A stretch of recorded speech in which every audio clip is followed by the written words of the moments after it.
righty. Well, aloha kakahiaka, aloha Friday, everyone. You are attending the pre-game show to our Aloha Friday Hawaii show.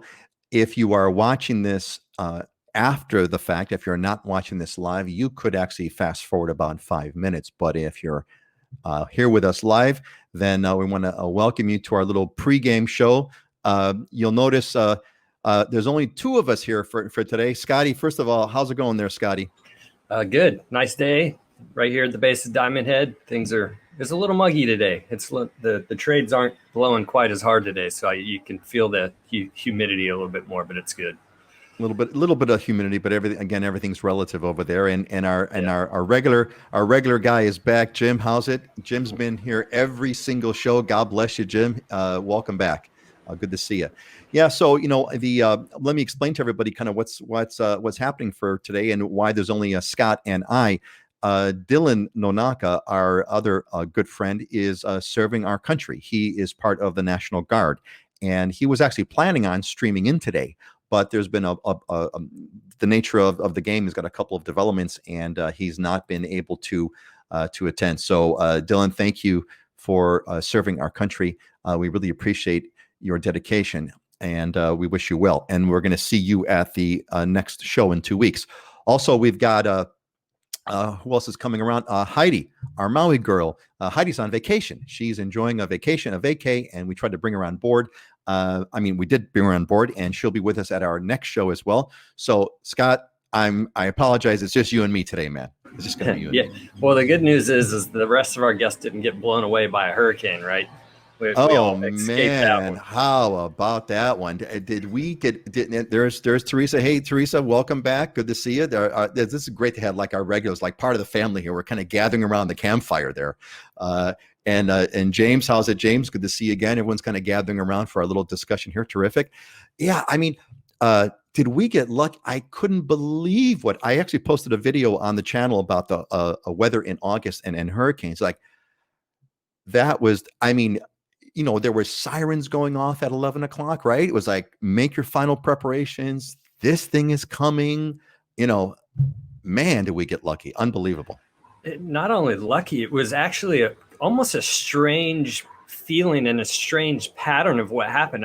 We had more wind the day before and more wind the day after than we did that day. It got to a point where the air just died and there was no wind whatsoever and just a light misting rain. And that was all that we got on this side. I had gone down to Sans Souci, move furniture in. I was, prepping, getting all the furniture off the lanais and stuff. And it was good to see, false alarm effectively, kind of like what the pattern's been. So. I think what's so remarkable about this hurricane, this is Hurricane Douglas we're talking about, was that it was, of course, we're all tracking this thing, and it was making like a direct line for Oahu. And it was like, this thing is coming. And if you actually look at the track, it literally kind of went around. It kind of turned. It was coming straight forward, so it was moving west, right? So it's moving west, and it turned a little bit to the north, and then went up and kind of around, and then it continued its track, which was so bizarre. It was like it literally went consciously went around Oahu. It was amazing. Yeah, and we also seem to be on the south side, on kind of the side that had less winds to begin with. So It was almost that double effect that just kind of it literally left us with almost no weather, is what it felt like. It was incredible. And it actually produced probably one of the most beautiful sunsets I've seen in probably about 10 years here, just sitting out here watching it. There were so many people posting on Facebook. I could imagine. Jim asks us a really good question. Hey, Peter, where do people who live in Hawaii go on vacation? Scott, where does everybody in Hawaii go on vacation? Well, a lot of times I go to the outer islands because every island is so different. For me, the Big Island is so special. Maui is a little kind of in between. So I usually go to Kauai or Big Island, but then I go on snowboarding trips. I go to the mountains to get away. I do a lot of traveling. I do 6 to 8 trips a year. So I go all over Spain, Brazil, Scott, I love you, but that's all the wrong answer. Everyone in Hawaii goes to Vegas for vacation. That's where, right? See, you forgot, right? Everyone goes to Yeah, Vegas. That's where everybody. I'm the one person that refuses to go to Vegas. I love all the natural beauty here. I don't understand the concept. Why am I going to this man-made thing in the desert? It's like that. It doesn't appeal to me at all. I hear you. I'm not a big Vegas fan myself, but Jim, everyone in Hawaii goes to Vegas. That's where the locals. There's actually the California Hotel, if I'm not mistaken. If you want a slice of Hawaii people, when you go to Las Vegas, stay at the California Hotel. That is where all the locals go, and you could kind of rub elbows with the locals there. That's what Anyway, you do before you come here. You want a Hawaii prep, go there, then you can come here. You'll get used to the you'll local hang out with the culture. local crowd. You'll eat local food. You'll meet local people. That's where you go. Yeah. The seventh island. Seventh Island. Yeah, exactly. Okay, let's get started here. It is officially showtime. It's nine. I got 9:01 over here. Really glad that you're all here with us. I really do look forward to this show and welcome everybody. Let's rock and roll here. We're going to start with our little COVID update. So at our last exciting episode, we predicted you. So far, our predictions have all been true. We predicted further pushbacks of the date. Here's another prediction that is almost guaranteed to be true. Right now, today, as of right now, this is August 7th, 2020. The official opening date is September 1st. I don't think that's going to happen. The prediction, and I know Scott agrees, we've talked about this before, the prediction is that they're going to push that date back imminently, and that date's going to be pushed back to at least October 1st. I got a couple of snippets over here. I'm not going to read them, but there's a bunch of articles that give you sort of all the signals. Neighbor island mayors to the governor reinstate the inner island quarantine, keep the schools closed. Lieutenant Governor Green hints at a potential 30-day lockdown. Ige said Hawaii may delay plans to reopen travel amid COVID-19 surge. The unscientific poll says, keep it closed. So everything is pointing in the direction that this COVID thing is going to remain closed. And what happened yesterday, just yesterday, I had to add this slide on. Just yesterday was that the island of Oahu, Honolulu City and County, came up with this proclamation, this act with care, or act with care, do not gather order, which I'm not going to read all that, but you can. Essentially, the parks and the beaches are closed. You can still go swim into the water, but you can't hang out at the park. I think what they're doing is that they believe a large part of the outbreaks were due to large gatherings, large parties at parks, large parties at beaches, and I believe that's where they kind of thought the spread was due. So, folks, I'm sorry to tell you, this is where it is. And Scott, we got to talk about what this means on the real estate side on the 10-1. Let me kind of switch to my little slide over here you could roll your market update into this, Scott, and fill us in on what you think about that. What you think is going on. We need to talk about what people are going to do here, because this thing is going to go on sort of ad nauseum. Yeah, I mean, I actually noticed some of the gatherings in the park. I go down to Kapiolani Park quite a bit. I'll do my swims down there, and I work out around the park outdoors. And I did notice quite a few people. It was interesting. You'd see 10, 15, 20 people gathering as friends, and they're all just interacting. And I think we have this this tendency to, hey, it's our friends. They're good. They're just like us. They're not going to get it, right? They don't have it. So I understand what they're doing and the why, but then, okay, now how does that affect us? Because that inter-island quarantine is now in effect. Let's see, not if you're coming to Oahu, right? But if you're going to the outer islands. So they effectively put that quarantine on people from Oahu going to inter-island. Yeah, so let's clarify. Thank you for bringing that up. We should clarify that. So previously they had there was no quarantine if you went in between islands. Now what we're saying is, if you go from Oahu to one of the neighbor islands, you're still subject to a 14-day quarantine. Is that right, Scott? Yep, correct. Because I guess there was some sort of a loophole that was going on, that people were coming here and then they were leaving Oahu to go to the neighbor island, and that was their way to skip out of quarantine, if I'm not mistaken, right? Yep. So they've got that one out of there.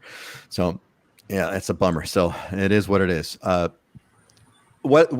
give us what's been kind of happening on the let me, wrong slide here. There we go. Give us a quick, kind of a boots on the ground. What's sort of been happening on the real estate market? Yeah, it's still really interesting, to see. Obviously, the longer the economic stuff goes out, we're gonna it's got to play out into the real estate market. But average price is up 4% from July this year to last year, and there's still just restricted inventory. There's 20% less listings and 30% more sales. So the buyers, there's way more buyers in the market. The buyers are savvy because of the interest rates. So of the eight transactions I've done in the last probably 2 months, 7 of them were competing with multiple offers. So you have more buyers competing on each property. It's still strong. And the question is, how long can that sustain itself for? I don't see it changing for at least the next three to 4 months. I think it will stay in that consistent pattern. What goes on with the economy will eventually affect it, but I don't know when. Do you have any sense of what's sort of driving this? I mean, we still got that same thing that you mentioned before, right? Because you've said several times in previous shows that sort of Waikiki is its own kind of bubble, and that market's kind of its own kind of animal. And then there's sort of the non-Waikiki market, the greater Oahu market. Do you have any sense of what's going on with that? Yeah, it's interest rates, and I just got another transaction in escrow yesterday from a San Francisco buyer, sight unseen, major fixer property too, and they're gonna buy it not having ever been here. So we're seeing more of that comfort of doing the sight unseen from people familiar off island that are wanting to be here. But it's interest rate driven. Interest rates dropped effectively like 30% a couple of months ago. That creates a huge savings on that monthly mortgage payment side. So people that can do it are going to step in and do it. It makes their housing way more affordable. In fact, you almost can pay the rent the same what you were paying for rent. You can pay for the housing payment. So why not own at that point? Sure. So good old economics, right? The interest rates go down, prices went down. Essentially, prices went down, even though the listing price may have not gone down. The actual, the price, your mortgage goes down. The price, therefore, the price has gone down, economically speaking. Most people buy based on their mortgage payment, right? So it doesn't really matter what the price is. Effectively, it's what the mortgage payment is, and that equated almost to a 20% price drop is what it equated out to. Holy moly, that's a huge price, of course. So now so I see where we're going here. So this price drop now has sort of released some pent up demand that was not available at that price point. So that's going to work its way through whatever the market forces are going to buy what they're going to buy, and then we're going to see where things are going to go. Correct. Hopefully pending there's no economic apocalypse that we're going to have to be dealing with. Yeah, great. Okay, so let's move on, folks. If you've got any questions, pop them in the comments. I'll do the best I can to kind of sort through them. I am curious, and Scott, I mean, maybe we could talk about this later as well, but I really am curious for those of you that are watching right now. What's your perspective? Are you gonna wait? Right now, basically, this thing is on hold until October. And I hate to say may go longer. I remember a long time ago in the early part of this, I got a comment from somebody saying, I'm planning for a vacation in September. Do you think it's going to be around till September? And my answer always was, I don't know. But I do know that if we're still shut down in October, we're going to have a lot bigger problems than the quarantine economically. I don't know where that's all going to go. But I am curious, folks, if you're thinking about buying in Hawaii, or if you thought about buying a home in Hawaii, are you being held back? Are you not going to be doing this now until quarantine is over? Or like Scott had mentioned, are you considering sight unseen? Or would you consider a longer stay for a month or two to make your decision? So I'd like to get some feedback from that on everybody. So that's that. Okay, let's move on over here. We're going to go to our first question here, which is COVID impact on leasehold. So this is from Tom of Oxford, and Tom says, Aloha, do you think the double whammy of COVID-19, like no tourists since March and high unemployment on the mainland, will have an impact on leasehold condo sales, especially for people who may be over leveraged, like the VRBO folks. They've now faced a significant monthly nut, like a high homeowners fees, insurance, taxes, and rent, and possibly a mortgage. I've been watching leasehold condos on Kauai, and there's a lot of inventory. Like, for example, there's over 20 units in one complex in Poipu. The 20 units in Poipu have their leasehold fee reset in 2021, and I suspect are trying to bail out now. I've seen condos dropping 5K, 10K, 25K at a clip, including asking prices below what they paid. Mahalo, what do you think? So, Scott, how do you respond to Tom? I mean, obviously, what Tom's talking about, right? The whole VRBO thing. What's going to happen with where do you see the market going with these over leveraged VRBO properties? And there's another twist over here about lease. So maybe kind of let's hit this in sort of a two-part question. Let's first hit what do you think is going to happen with the market on these over leveraged VRBO properties that no longer have cash flow? Let's hit that one first, and then let's talk about this thing with the lease expiring in 2021. Yeah, so the first part of that over leveraged VRBO market, absolutely. I mean, if people don't have any income coming in and they have carrying costs, it will affect them. However, the big difference, and Dylan hit on this on our previous show, which was really important, is to get a loan now versus when you got a loan prior to the 2008 crash. The banks are much more stringent in their loan guidelines now and have been for this whole period since 2009, 2010. And people have had to put significantly more money down. In fact, there's some vacation rental units where you have to put 50% cash down to be able to get a loan. So automatically that gives you not only enough skin in the game, but reduces that monthly obligation or those carrying costs significantly. Will COVID have an effect when you don't have any rental income coming in? Absolutely. There's going to be some of those. But I do think it will take a little more time to play out than it would have in like 2008, simply because of how loan guidelines were set up. We've been on this market run. You can put them on the market now and still sell them and probably not have to go into foreclosure. But yeah, I do think it'll have an effect. So great. So clearly there is going to be, again, we can't say how there won't be an effect, right? I mean, I think this thing is it's kind of inevitable. So that's that. Now, this other one about this lease expiring. Now, we don't want to go down this sort of rabbit hole of leasehold. I've got a couple of links, and I'd be happy to share them with anybody if you have any questions on what leasehold properties are. But there's a lease is going to expire in 2021. So today's 2020. Why do you think, Scott, can you explain why prices seem to be dropping very quickly for these units in Poipu? Maybe not specifically Poipu, but why would prices be dropping so quickly if there's a lease that's going to be renegotiated next year? Yeah, so I love this question actually, because this is good about leasehold. And I would tell everyone, you've got 3 great videos about leasehold on your website. So check those out. That gives you a good background on it. But I don't see COVID as being the big driver for this decision on the leasehold dumping of properties, so to speak. What you have is leasehold properties aren't as stable. There's a fear of the unknown that comes with leasehold, because at the end of a leasehold, at the end of the lease, say in 6 years, there's a reversionary clause in those that the landowner can take the units back from the owner. So you're effectively walking away from it. So with a renegotiation period coming up, if you have a lease rent of, say, $200 right now in any year, you don't know what that lease rent amount is going to be. It's going to be renegotiated between the unit owners and the landowner. Why do you want to buy in that? That you really have to entice someone to buy in that, especially with a 6-year lease left on it, on that property. That's not a very desirable property. So yeah, you're going to have to discount your price to move that property for someone else to buy it. Add on top of it, if it's in a transient, VRBO location where that's what you're doing out of it, and you just lost the income. Okay, now you definitely don't have a reason to buy it. You've got a double whammy now, right? Yep. You got the insecurity, of the VRBO piece going on. You know when the market's going to open up. Plus, you have this lease, and you don't know what the lease rent is going to be. Yep.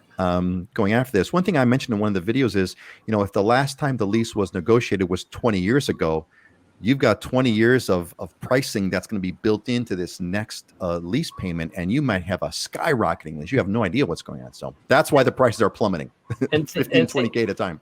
totally. And think about who owns all the cards in that negotiation, the landowner. You're obligated to pay the lease rent, right? And you don't really have a whole lot of leverage in a negotiation in that portion. Now, they got a way that they do these things and massage the owners and the landowner through that negotiation, so it doesn't get it. There is a cap on what they can do, but you're not sitting in a good position. And with these types of properties, once you get it below about 20 years left on that lease, you can't get financing. You're paying cash at that point. So you're buying into something that's diminishing in value until there's no years left on that lease. Where I see that, Kohala Beach Apartments, I get a lot of people calling me. Kohala Beach Apartments is leasehold on the ocean with like 6 years left on the lease. They're like 200,000. So they're very appealing. People go, hey, what's up with this? The buyers that we see buying in that are significantly older in their years, that have a significant amount of wealth, that are willing to buy in there and live and enjoy the lifestyle and don't care about what happens to that property at the end of the lease. Yeah, it's a whole different kind of a perspective. This is great. You know what? I'm going to back up to this slide because I want to catch a couple of questions over here that popped in, so are really good. Sure. So one of them is Paul here. So Paul says, Aloha, we're eyeing a property in Volcano, Big Island. Assuming we can get over there from Seattle, are agents able to show houses with the virus going around? Mahalo. Scott, I think you can hit that. Dylan had talked about that in previous issues. You want to kind of hit that one? Yeah, I mean, there's a couple of issues here. For one, if you come over from Seattle, you're technically supposed to quarantine for 14 days, for 2 weeks. So you have that element you have to deal with. We are allowed to show people properties, and we're going out and doing it. How I've been doing it is I'm saying, hey, have your own rental car. I'll have my car. Let's meet there. That's the safest for everybody. Other agents aren't necessarily doing that. They will have clients come in their car. We have wipes, gloves, masks, and things such as that. So we are able to do the showings, but the biggest animal you have in this situation is the 14-day quarantine. You got to come here and stay for 2 weeks before you can start looking at property. I think that's the most important thing, and I really want to stress that because the 14-day quarantine is a real sensitive thing for local culture. It's emerged as a very important thing. Local folks understandably get very, very upset when they find out about people that are breaking quarantine. So I would say to Paul, so it sounds, the answer to Paul, like to summarize what you said, Scott, is yes, we're able to show properties if you've passed your 14-day quarantine. That's the key. You have to pass the 14-day quarantine to make this work. Go ahead. Can I answer one more thing with that? I mean, we're to the point with technology and things that if you're familiar with the area, we're doing videos and we're going along doing a lot of FaceTime work. That's where a lot of these people are buying sight unseen. We're doing a lot of FaceTime work, and that's not just at the property that's out in front. That's what the neighbors look like, walking around, maybe even a block. That is another alternative, but real estate is a very touch and feel kind of thing, and people want to get that feel. So if you're not comfortable with that element, then you got to be here, and then you got to do the quarantine. So Teresa asks, so are these people that are buying sight unseen now, how are they managing their required inspections? Scott, how are you doing that? Yeah, that's a great question too. I work with a couple of inspectors where they're doing videos. They'll do a summary video, and they'll do videos of anything that becomes an item, an issue. We'll note it in the report. The reports are sent out via PDFs with photos and links to like a YouTube video or a YouTube clip for each individual item where you can see it in a video format. You're not here, but you get almost the same feeling as being here. And then if we need to investigate that further, then I'll dialogue with the client on the phone. We can get other professionals in here, whether it's an electrician or a plumber or roofer or whatever the issue is, to have a look at it. It also helps actually now because I can send that video link to some of my guys, my electrician, my plumber, etc., and they can look at it without even having to go out if it's fairly minor.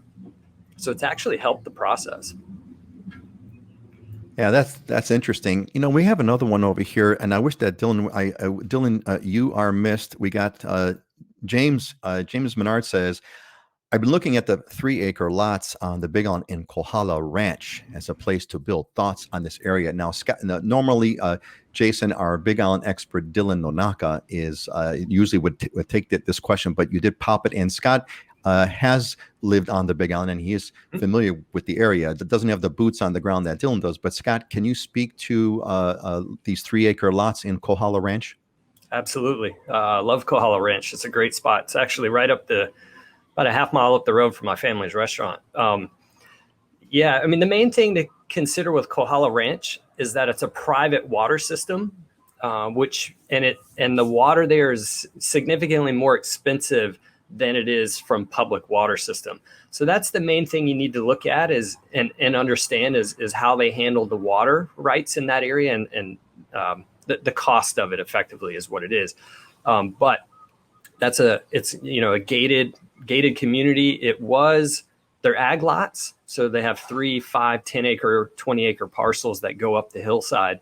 And it kind of depends on where you want to be, whether you're lower, it's more dry and arid, and you're looking down the coastline. They have beautiful views, but lower you are, the easier it is to get down to the lower highway and go into places that you need to go. The higher up, the cooler it is, the greener it is, the more rain you'll get that comes through, and the bigger the acreage parcels become. But it's a great area. But the main thing is the water. Got to understand that.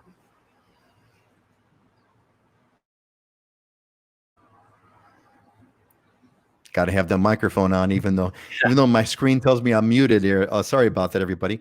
I was saying this is the part where it does really help. This is where you really want to work with a realtor who's got the local knowledge. It kind of almost goes without saying. There's so many instances like George here just popped this one on here.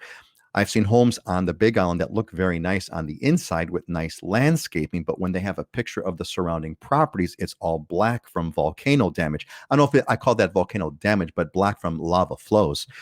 Does the insurance become an issue? Is this a red flag property? I think I'll take a quick stab at this, and just from a layman's point of view. I'm not a realtor. Last week, Dylan had showed us a map of lava flows, lava zones on the Big Island, and you definitely your risk level is based on what lava zone that you're in, and if you're in a high risk lava zone, I don't know if insurance is possible or not, but if it isn't possible, it'll be much more expensive at the very, very least if it's available. Scott, do you want to speak to that quickly about the lava zones? Yeah, there's one element or two elements that we used to talk about with that. So if a property has damage from lava, I'm assuming it's in lava zone 1, which means you cannot get insurance, which means you are paying cash.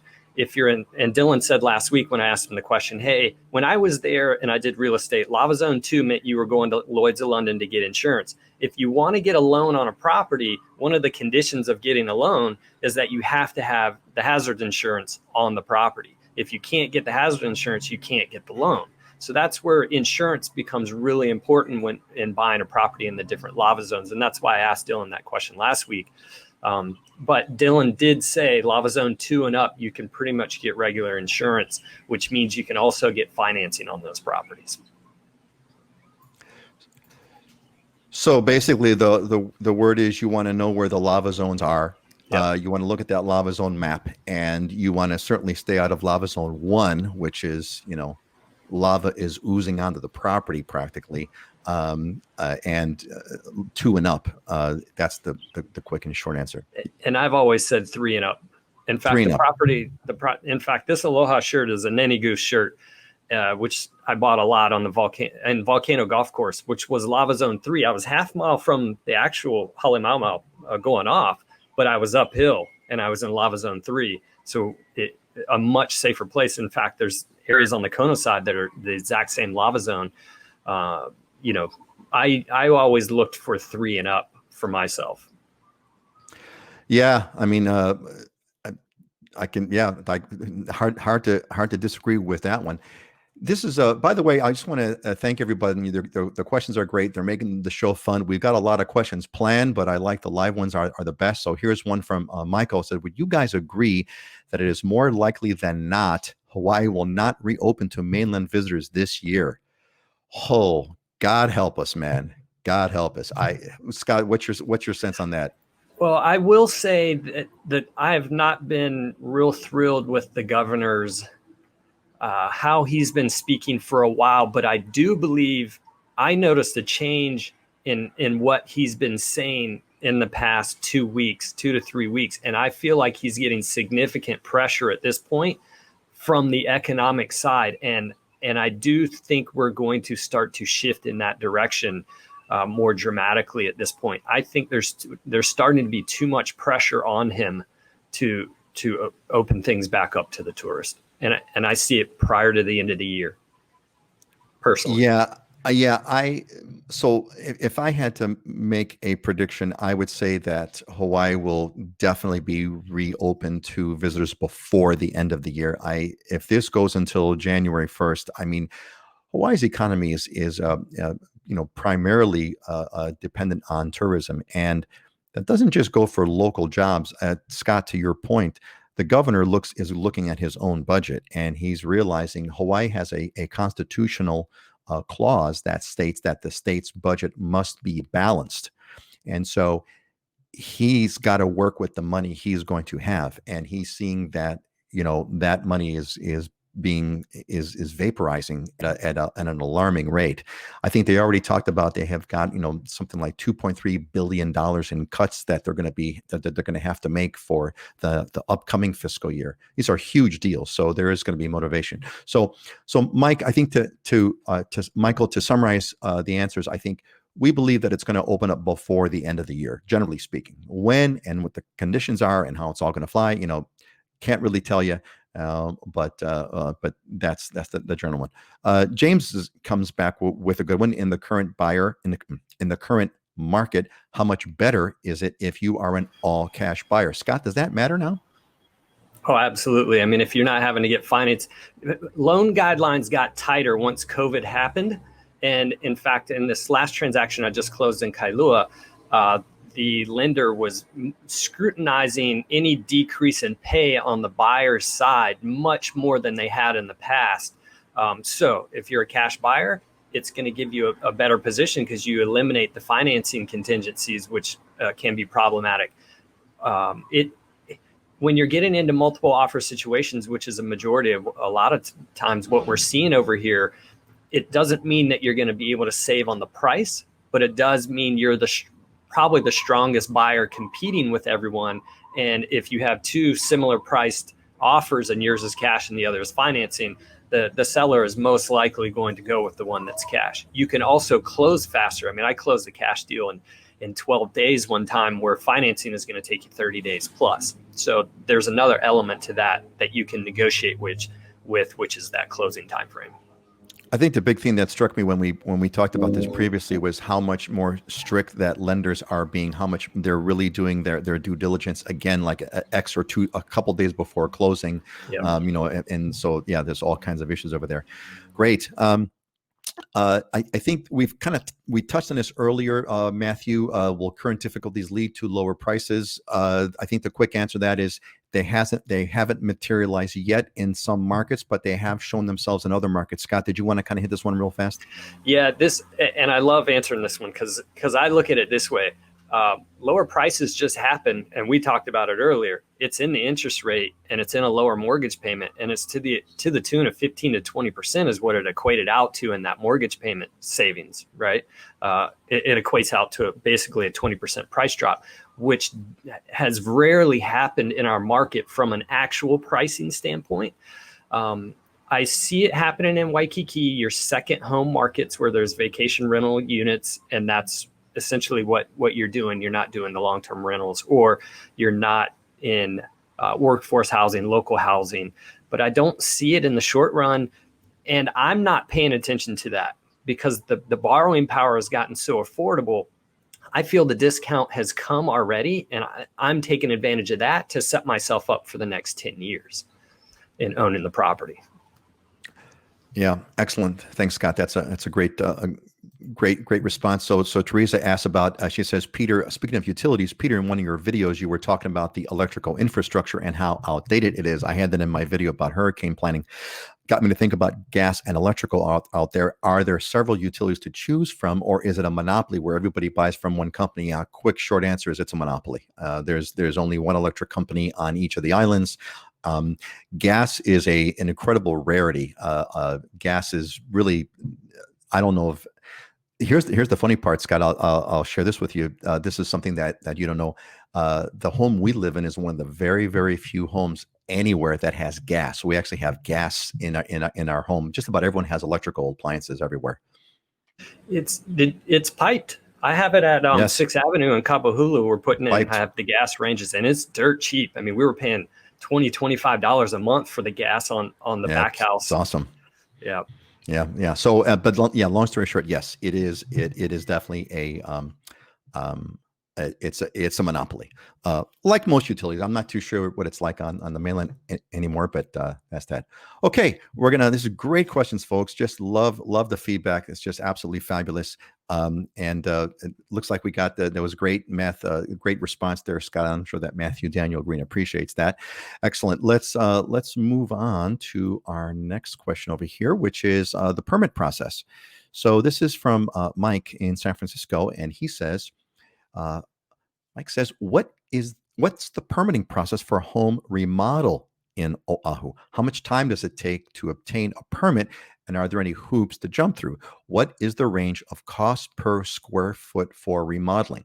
So, Scott, how would you kind of answer those sort of series of questions from Mike in San Francisco about that? Yeah, great questions. And I do have the construction background, so this is perfect. I love answering In this. fact, you're working on a project right now. Yeah. You sent us a video. We should have clipped it, but yeah, right. Yeah. So from a home remodel standpoint, way easier for permitting. Anytime you do electrical and plumbing, you're required to have a licensed electrician and a licensed plumber do the work.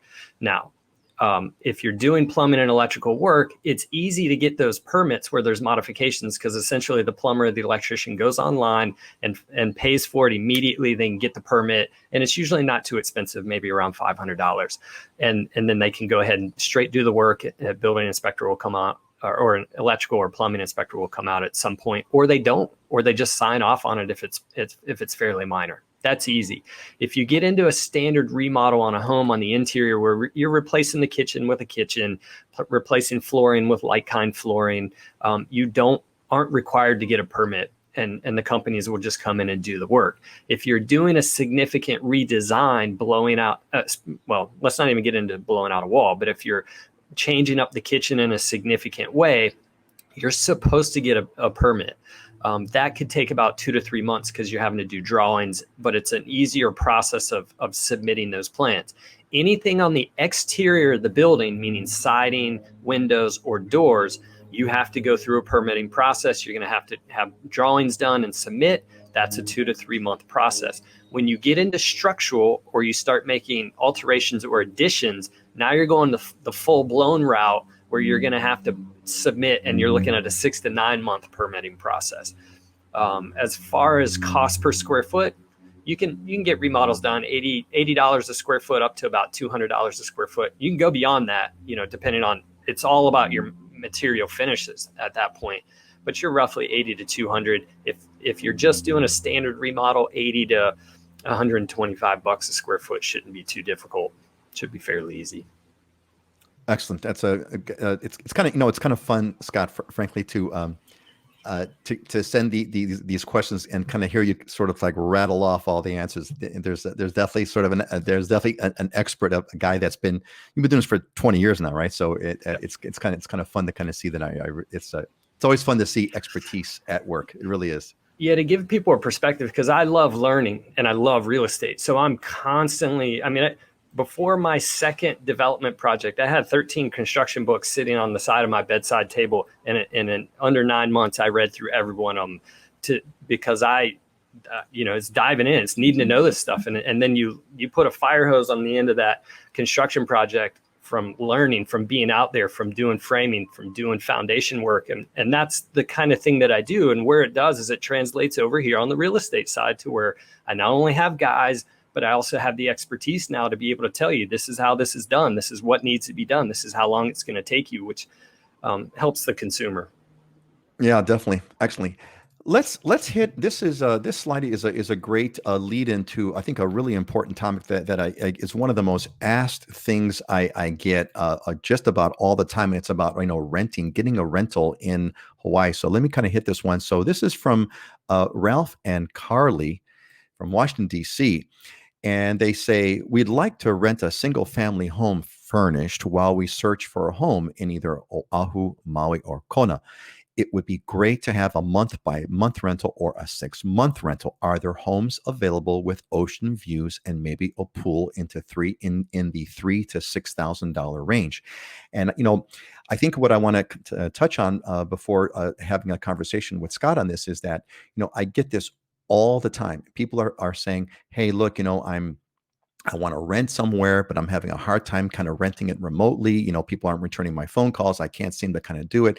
How can I get some sort of a rent going on, both for people who are considering moving here permanently and renting, and people buying a home here and they want to rent initially. So this seems to be like a real kind of a big deal. So Scott and I, we talked about this a bit, and we got a few things that we want to kind of share about. So Scott, why don't you kind of get the ball rolling here, and then we'll move on. I've got these slides ready when you want me to show them. Yeah, I can't speak for Maui and Big Island, because when we spoke with Heidi and Dylan about this, there are a little more restrictions on anybody doing it on the short-term rental side. However, there are areas, especially, homes with a pool, you're going to be able to find them outside of the resort areas or the vacation rental areas on those islands. Here on Oahu, yeah, not a problem. The question is cost. There's places in Kailua. I actually looked it up. There's 23 properties for rent with pools that are homes with pools. There's one in Kohala right now, which is one of our nicest neighborhoods, for $5,000 a month. However, that's going to be a longer term lease. So your cost on that, you're probably looking $5,000 minimum and up. 5 to 10 would be kind of the standard, 5 to 10,000 a month. If you're going to go on that shorter term, say month to month, or 2 to 4 months on that rental period. But yeah, you should be able to get one for pool and a view. You'll find it. And I think now is the time to do it, because there's no vacation rental income. So people are looking for ways of getting income. And how are you going to do it? You're going to go to the longer term rents. You're going to go 30 days or more, especially with the quarantine in place. You kind of need to do that. So the opportunity is there. So you got this slide over here. You just speak to this real quick. Why did you pick this example? Yeah, I wanted to kind of show the range. We just talked about a house with a pool with views. You're talking 5 to 10 grand probably a month on the shorter term. This is a Waikiki studio rental. This is Marine Surf Waikiki. Great unit, totally renovated, and it's $1,500 a month. You could come and stay there for right now. So that kind of shows you kind of the lower end perspective, but a nice building, secure building. You got amenities, you got the pool. You can see right there on the left, you're a block to walk to Waikiki Beach once you're done with your quarantine. Load up on the groceries and hang there for 2 weeks, and then be able to set out from there. I didn't realize I didn't know about this earlier, but you said that this is the Marine Surf. Marine Surf. The Marine Surf was the first place I stayed at when I first moved to Hawaii. The Marine Surf. That was my first spot. So I'm familiar. That's why I'm smiling. Familiar with this building. This is another one that you have. This is more. You talked about the low and the high end, right? So you want to speak to this one real quick as an example? Yeah, I'd kind of call this mid-range here. This is the Windsor, which is more towards Ala Moana Beach Parks, kind of in between, close to the Hilton. But it used to be an office building that they converted into condos. It's got a great rooftop pool, workout facility, but this is a 2-bedroom, 2-bath, 2 parking for $4,400 a month, and can be had on the shorter term. You go 2-3 months there if you wanted to. That gives you time to transition, but that gives you an idea of the costing. And then, like I said, we talked about the pool side, the house with the pool at $5,000, and the 10 is kind of what you should expect. So that kind of gives people a range, but the opportunities are there. I told you yesterday, when I looked up on Airbnb, there's significant discounts on these things, and the schedules are wide open on a lot of these. So now's the time to negotiate, to be able to, if you wanted to be able to come over on the longer run, 2 to 3 months, say. Yeah. So again, this all goes into keeping in line with the whole quarantine thing, right? You have to be able to kind of take the 14 days, and you want to follow that as strictly clearly as you can. It's a real big deal for everybody.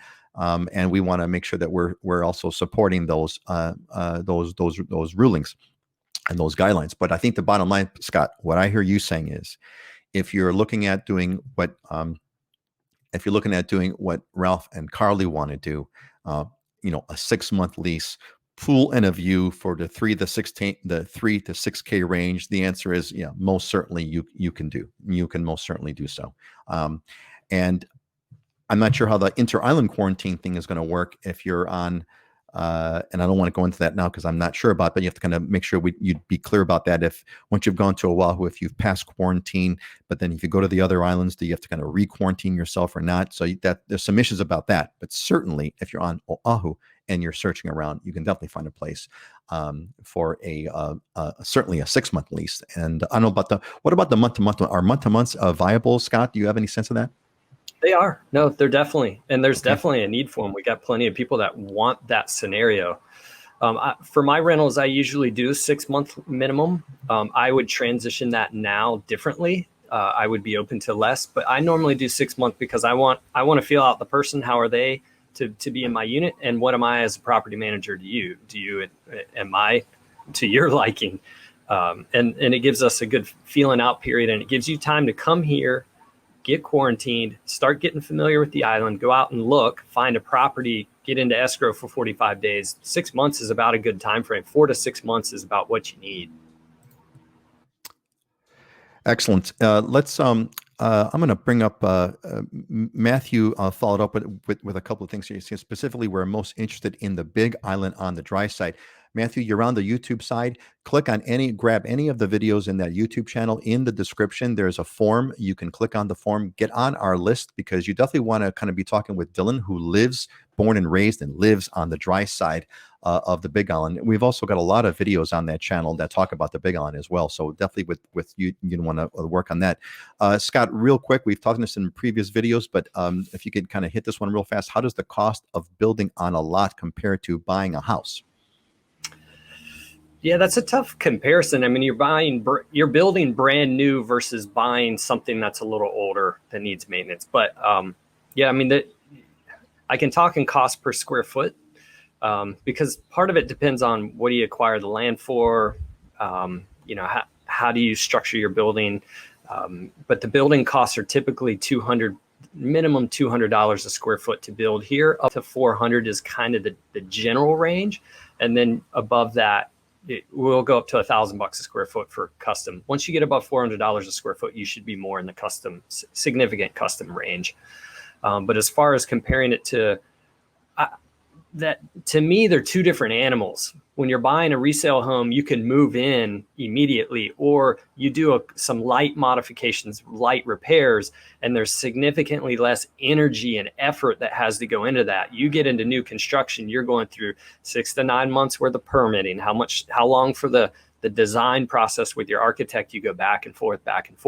And then once you get your permits, now you're talking about a year time frame for construction. So you're looking at a 2-year time frame for buying a lot and being able to build and move in on it. That's a completely different animal than buying a resale.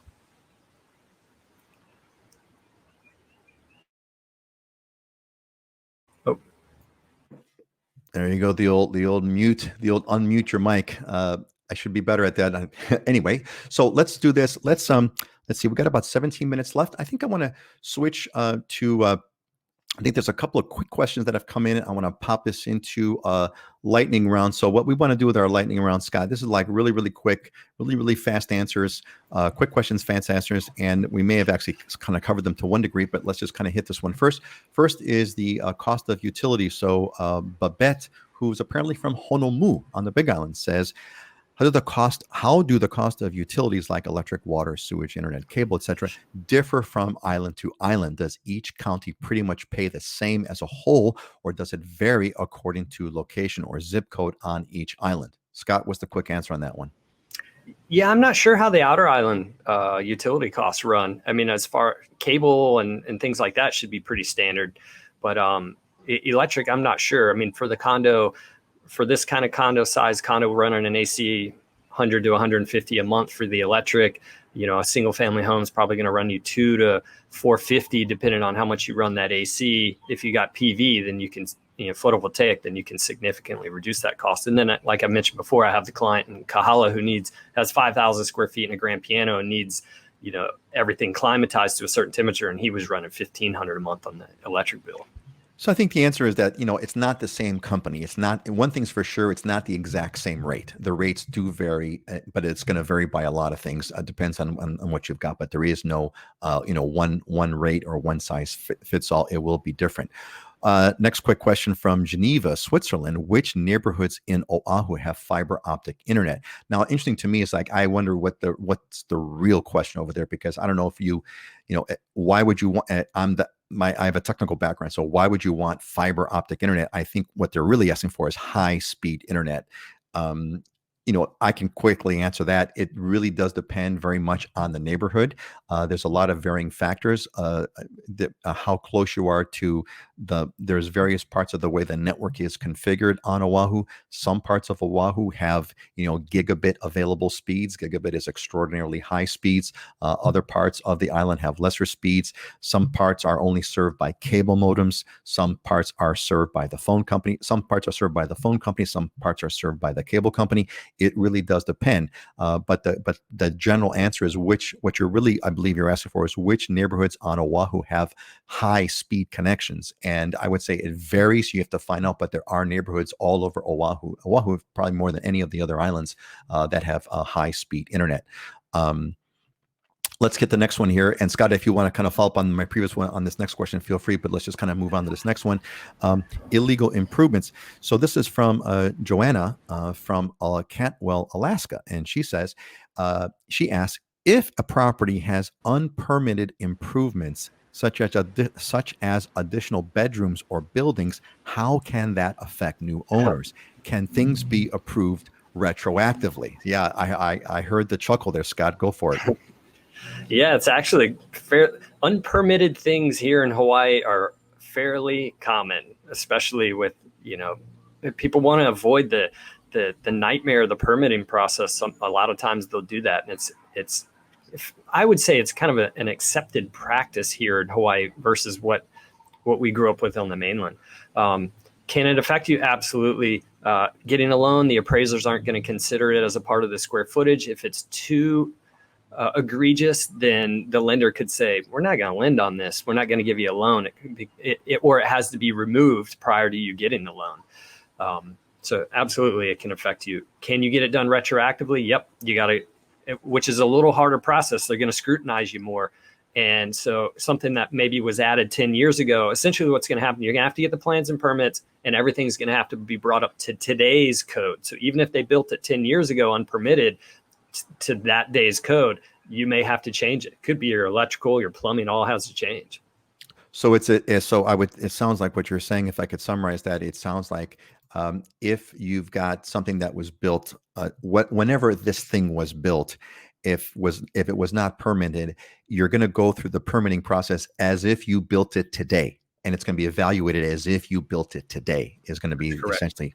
Got it. And I would probably say the inspectors are going to scrutinize you a little more because they're going to be like, okay, you didn't go through the natural process to begin with. That's right. So why didn't you go through that the last time? That means you tried to skip over something. So we're going to make sure extra special that you kind of, whatever it was that you skipped or didn't skip, you're not going to get this time. Great. Hey, we got a quick question that came in from Gina, and she says, hey, Scott, do you have a web page that shows your rental condos? Thanks. Gina, you got to click through. You could either pop this onto, it's on Facebook. You want to get on, if you can get on our newsletter, would be happy to, I'll be more than happy to connect you with Scott, who can kind of pull up a couple of those rentals and work with you on it. Happy to do it. I would say I'll follow, there's a couple ways. I'm just trying to think about how to do it, but we'll follow up with you, Gina, and get you that information. I'll hook you up with Scott. Scott. Yeah, no, I don't have a rental page because I technically do sales, but I'm a problem solver, and this is a common occurrence that we have to deal with, and we figure it out. It's case by case. What are your needs, right? Great, thanks. Let's take another quick one here. We got Paul says, thanks for the input. Another question. Can I build a small home on Big Island with approved drawings from licensed architect here in Seattle, or do they have to be approved by architect there? Now, I don't know if you can speak to that specifically for the Big Island, because there's different laws on different, the laws, the permitting laws are different, but how would that apply on Oahu at the very least? And if you could speak to the Big Island, Scott, please do. But I just, Dylan, our Big Island expert, is not here, unfortunately. Yeah, they should be consistent in this portion. I don't know this is answer exactly, but my thoughts, what should happen is DPP, or Department of Planning and Permitting, on each island is going to want to see either an engineer stamp or an architect stamp from someone in the state of Hawaii. So you can even use a drafts person to draft your plans and have an engineer review it, Hawaii engineer review it, and stamp it and submit it, and they're fine with that. And that drafts person could be anywhere in the world. And I have friends who are architects in Seattle, but he's also licensed here. But I don't know that exact answer, but that's the common sense answer to me. So the answer is yes, they do have to be approved by someone here, an engineer, somebody here has to approve it. And that makes complete sense. I believe so. I'm not totally positive on that. Yeah, and I'm not. Yeah, fair enough. That's a fair enough disclaimer, but it makes complete sense because there's factors in Hawaii that someone in Seattle doesn't have a clue on, like lava zones, for example. And the state wants to get their money from. They don't want a whole bunch of outside people coming in and doing the work. They want to protect the local workforce. So there's going to be barriers of entry from that. Yeah, that's a really, really good point. Excellent. Why don't we we're moving on to, I think we're moving closer to, let's see, we got 9 minutes to go. Let's move to our other feature of the show. This is our Diamonds and Deals feature. So the point of this part is to show you some really cool properties that they're either diamonds or deals. The idea is to not so much to kind of show you properties for sale, although they are for sale. It's really kind of show you some aspirational stuff that we think is really, really cool. Scott, why don't you let's open up here what we got here. Tell us about this what's your this diamond and deal, or diamond or deal. What do you got here, Scott? Yeah, so a little bit about the neighborhood. This sits up above, and you can see it from the lower left picture here. It sits up on the hillside out of the urban core. It's still considered urban core, but it's quiet. This is called St. Louis Heights, and this is the Chaminade Terrace side of St. Louis Heights, which means you're lower on the hillside, you have underground utilities, you have wider roads. It's the more desirable section. It's easy to get up and get down. You're not burning up your brakes going all the way to the top of St. Louis Heights. This is a significant fixer. But incredible views. Somebody needs to come in with some creativity. You're looking, you look out from your living room window, you have Diamond Head all the way to Punch Bowl, swinging all the way across Honolulu, Waianae Mountain Range in the distance. You see everything. Planes taking off at the airport. So at night, this thing is amazing. If they had the fireworks going on Friday nights, you could sit on your lanai, sip your cocktail, and see that. It's going to take probably $200,000 to $250,000, maybe $300,000 to put into it to get it to creative, back to where somebody wants it. But the value should be 1.4 to 1.55 after that. So just let's take in the view here. I know so pictures don't do it justice, of course. Actually, as you were talking about that, we should do like a panorama shot there next time, so to show you the full view. But that view, that one picture on the lower left where we're looking at downtown Honolulu, that is a picture that's been taken. I'm assuming that picture was taken from the lanai or from the balcony of the house. So we're looking, there's two shots there, right? The one above is like from the inside of the living room looking out at that balcony, or lanai as we say in Hawaii. And I'm assuming that picture below is like you're standing on that lanai and looking out. Is that right?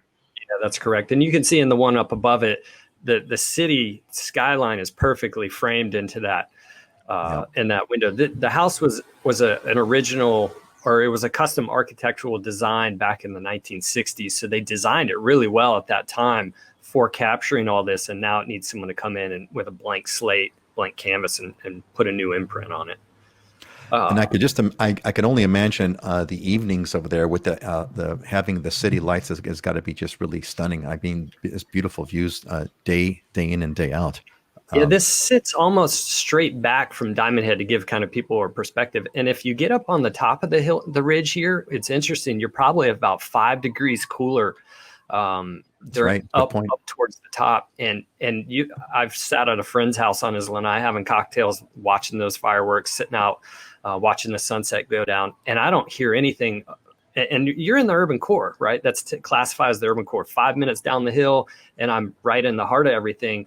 But all we hear is the wind through the trees and the birds chirping, and it's super relaxing. So you can get that peaceful feeling up on those ridges with incredible views, have the access to the city, but you don't feel like you're in the heart of the city.